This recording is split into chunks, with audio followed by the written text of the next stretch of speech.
ଝୁଣି ମାରିଦେଲେ ବୁଲା କୁକୁର ପଲ।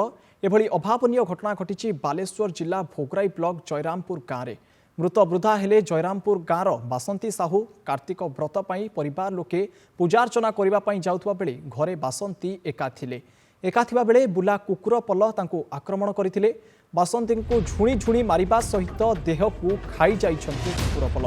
स्थानीय लोके पहुंची कुकुर पल को घोड़ाइबा सहित गोटे कुकुर को मारी देथिबा सूचना मिलुछि। एक दुखदीय खबर घटिछि बालेश्वर रे।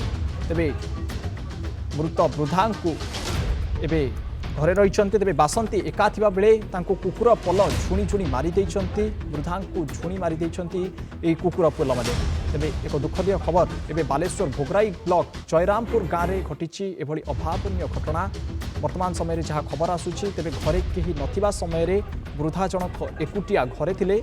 सेही समय रे अचानक घर मध्य को कुकुर पल पशि आसीथिले एवं वृद्धा को झुणी झुणी मारी देइछंती बुला कुकुर पल। जहाँ इस समय बड़ खबर आसुछि। एक दुखनीय खबर बालेश्वर भोगराई ब्लॉक जयरामपुर गाँव में घटिछि। एभली अभावनीय घटना। मृत वृद्धा हेउछंती जयरामपुर गाँवर बासंती साहू।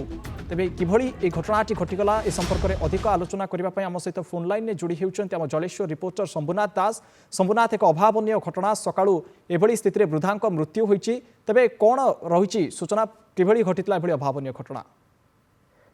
देखो अलौकिक निश्चित भाव में एक बड़ अभावन घटना कहीं जिते आज जेहेतु कार्तिक मास रही समस्ते परिवार लोक कार्तिक मास पूजार्चना करने बाहर को जाते जो वृद्ध जनक घरे शुईवा अवस्था किसी बुला कुकुर घर भीतर को पशि आसी पशि आसी बुला कुकुर आक्रमण जो वृद्धा जनक को झुणी झुणी मारे उद्यम करते झुणी झुणी खाइबा सहित वृद्धा जनक घटनास्थल ही मृत्यु घटी। तेज वृद्धा जनक जो शुईते ये सब घटना घटी। तेज निश्चित गोटे गाँव में एक सुखर छाया खेली जाइए। जो रही श्रीधर साहूंकर स्त्री बासंती साहू पाखापाखि बयस 70 हम।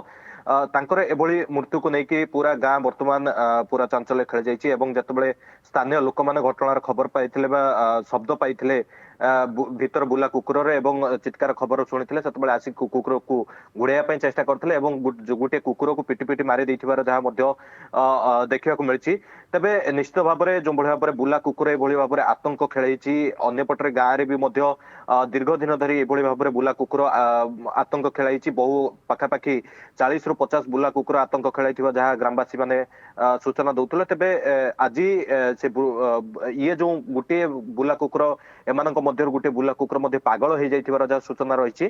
तेबे निश्चित ये अभावनीय घटना जो बासंती मृत्यु को लेकिन समस्ते एवं सुखर छाया खेली जाइए कहीं जेहेतु कार्तिक मासर चली समस्ते पूजार्चना करने परिवार लोक वृद्धा को घरे एका छाड़ी दी चली जाते से वृद्धा आज मृत्यु घटी। अलौकिक निश्चित बुला कुकुर उपद्रव हेतु एक अभावनीय घटना घटी जाइए बालेश्वर में आम कहीपर। तेबे बहुत बहुत धन्यवाद शंभुनाथ आपणकर अधिक सूचना।